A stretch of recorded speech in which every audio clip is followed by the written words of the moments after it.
Hello everyone. Today we are going to talk about linear functions and models, how linear functions are helping us to solve problems. What is a linear function? One more time, linear function is a function of this type, where you take a number, a real number a, multiplied by variable x, and add another real number b. Called linear because that's going to be on the graph looking like a line. I'm going to give an example of linear function. Example, f of x is going to be equal to x plus 5. Okay, well guys, let's say something like what we can see from this function and how we can see it on the graph. Well, first, I think because I told already that it's going to be a straight line, I'm going to just graph it. Well, how I'm going to graph it? Well, you know that there are just one straight line you can draw through 2 points. So I'm going to just find 2 points for this graph. 2 points, I'm going to use x equals 0, and then f of 0 is going to be equal what? 5. And x, sorry, my second point is going to be x equals -2, and f of -2 by 2 is like what? -4 plus 5 is going to be equal to 1. I'm going to use these 2 points to make my graph. Then I'm going to use my graph and explain you other ways to do the graphs and calculate certain values about this function. So x is going to be y. 1 unit here, 1 unit here. So I'm going to start with first point as 0, 5. I'm supposed to write down, draw my x-axis, y-axis longer. So at 0, it's 1, 2, 3, 4, 5. Actually, it's over here. The point is over here. At -2, and it's going to be equal to 1. 1, 2, -2 equals to 1. Okay, now I'll need to do my best to draw actually a straight line, nothing, not like, oh, that's a good idea. Actually, I'm going to draw a straight line on the smaller scale and then make it bigger again. Yay. Now I'm going to make it bigger again. So that's actually how the graph looks. Now guys, what on this graph? Well, maybe I'm going to extend a little bit my y-axis because I think it's not very nice when axis ends before the graph intersects it. That's going to be my y-axis. This is 0.5. Okay. So what we can see from the graph and what graph is supposed to show us. The first thing we want to see from the graph is a slope of a straight line. What is a slope? By definition, slope, I'm going to call it m, equals. If you pick up 2 points from your graph, for example, this point and this point, call it x1 and the second point x2, and this is y1 and the second point is y2. The slope is going to be y2 minus y1 divided over x2 minus x1. So we are kind of dividing this side of this right triangle over this side. Actually, guys, if you do remember a little bit of geometry, opposite side over adjacent side, that's actually a tangent of this angle, but we are going to call it slope. So that's going to be a slope of like the function. Slope actually shows like how much it's inclined, right? Remember, what is tangent actually? Tangent shows what is the angle, like how big is the angle. Well, for example, what is going to be slope of this function? I'm just going to use my points, which I kind of already calculated here. So I'm going to write down the slope of my function equals y2 is equal to 5, right? y1 is equal to 1. And x2 equals to 0 and x1 equals to -2. 5 minus 1 is 4, and over here 0 plus 2 is 2, so my slope actually equals 2. What is interesting, guys? A formula for slope looks very similar to the formula of average rate of change, right? And for linear function, it's actually going to be exactly the same. The slope of linear function is equal to average rate of change. Do you remember from the previous lecture, we know that for linear function, the coefficient of x is average rate of change. Let's see what is going to be the slope m for general f of x function. So I'm going to do this slope in general. So it's going to be f of x2 minus f of x1 divided over x2 minus x1. I'm just going to prove that actually slope m of this function is equal to a, or average rate of change. So I'm going to substitute a x2 minus b minus a x1 minus b divided over x2 minus x1. You probably already see how it's similar to average rate of change. I'm going to open parentheses. ax2 minus b minus ax1 plus b, because minus and minus are going to kind of give me a plus. And we cancel these b's and we have ax2 minus ax1 divided over x2 minus x1. Taking a outside of these top terms is going to give me x2 minus x1 in parentheses divided over x2 minus x1. And if we cancel x2 minus x1, we are just going to get a. You see that the slope of this function equals to the coefficient of x. And we are going to see a lot that linear functions are written in a different form, mx plus b, showing that slope and average rate of change are same. I'm going to write down slope m equals average rate of change and equals coefficient of x for linear function.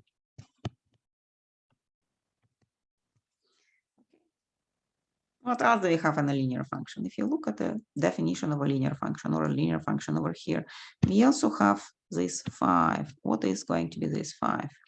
Well, if you look at my graph, 5 is actually where my straight line intersects y-axis. So y-intercept. Well, that's going to be actually a case for everything. So you have f of x, ax plus b, right? To intersect y-axis, x must be equal to 0. So if we plug it into the function, f of 0 is going to be equal a multiplied by 0 plus b, or b. So b is going to be y-intercept. Well, okay, now we have all the definition, how it helps us to graph linear functions. Well, there are several ways to graph linear functions. I'm going to consider example 2, I guess. Imagine somebody wants you to graph function f of x equals minus 4x plus 2. Well, there are 2 ways to do it. Way 1. Intercept slope. Slope, intercept. Well, we know that the slope here is minus 4, right? We know that intercept is 2. We're just going to use this information on the graph. Watch how I do this. Draw coordinate plane. Y here, x here, 1 unit everywhere, right? So first you graph intercept. Intercept is 2. On y-axis, you graph point 2. And then you go 1 unit in x direction and move 4 units down. 1, 2, 3, 4. So the second point. And then you just draw a straight line through these 2 points. Well, my straight line definitely doesn't look like this. I'm going to eliminate it and try one time. That's going to be my graph. Okay, way number 2. And again, you go minus 4 and you go plus 1. That's how the slope works. For way number 2, we can do intercept 1 point.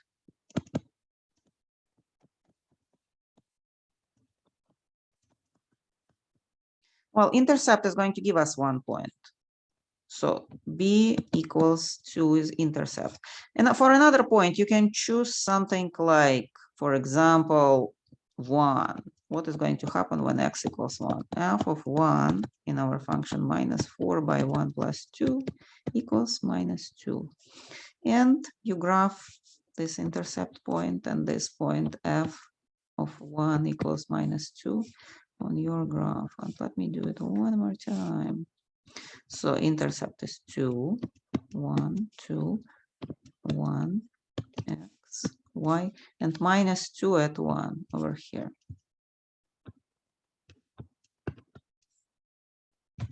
And just draw a straight line.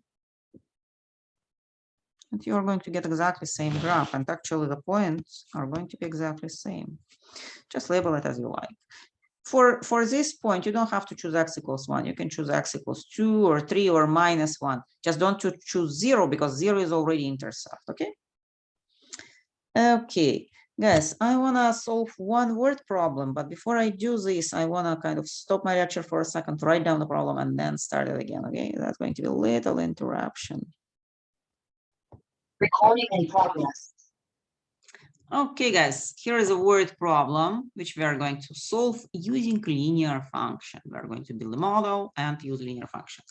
The problem sounds like a large koi pond is filled from a garden hose at the rate of 10 gallons per minute. Initially, the pond contains 300 gallons. If the capacity of the pond is 1,300 gallons, not gallons, something is kind of wrong over here. How long it will take to fill the pond? Well, I'm going to make a little picture. I'm going to draw it like this. Okay, that's going to be my pond. And it's already having 300 gallons, 300. And the total amount, I don't know how to draw this, but I'm going to draw it like this, 1,300. And we are filling it with a garden hose, right? Something like this. And the water flows here. No, that's not what I want actually. Okay, so I'm going to write down over here 10 gallons per minute. Okay, guys. Well, what are we going to do? We are going to start with understanding of what we are given.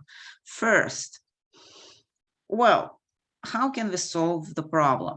We can find a function of like amount of water in a pond, how it depends on time. So I'm going to call it a water of time. What do we know about this function? We already know that the function equals to 300 when t equals 0. Well, if you think on the graph over here, for example, when t equals 0 or x equals 0, variable equals 0, that's actually intercept. So we already know that the intercept is 300. What is a rate over here? What means rate? We remember that rate actually is a coefficient of x, right? Because average rate of change equals actually a slope and coefficient of x. In our case, guys, we're not going to use x. We are going to use time because our variable, what is changing is time. So I'm going to use actually 10 over here as coefficient. And here I'm going to use t instead of x. Well, that's how my kind of water flows into the pond, how it fills the pond, right? So when t equals 0, this term is equal to 0, and we have initial amount of water, 300 gallons. And then every minute, it's going to get 10 gallons extra. For example, after 1 minute, we are going to have like 10 gallons plus 300, 310 gallons. Now, they're asking us when it's going to get 1,300 water. Well, what we'll need to do, we will need to find out for each time the amount of water in the pond is going to be 1,300 gallons. I'm just going to write it as equation. In this equation, we have just one unknown, that's t, right? We can solve it. I suggest first subtract 300 from both sides of this equation.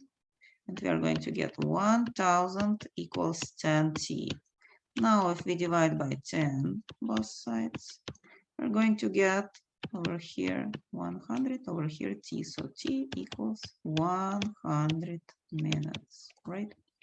Or 1 hour, what, 40 minutes.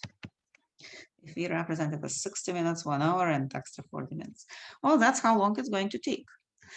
What is important to understand, guys? If we assume that something changes as a linear function, it's always going to look like this: mx plus b, or ax plus b, or instead of x, you can use a different variable. For example, it can be time, for example, it can be something else. It's not necessary that it's always going to be the position like x.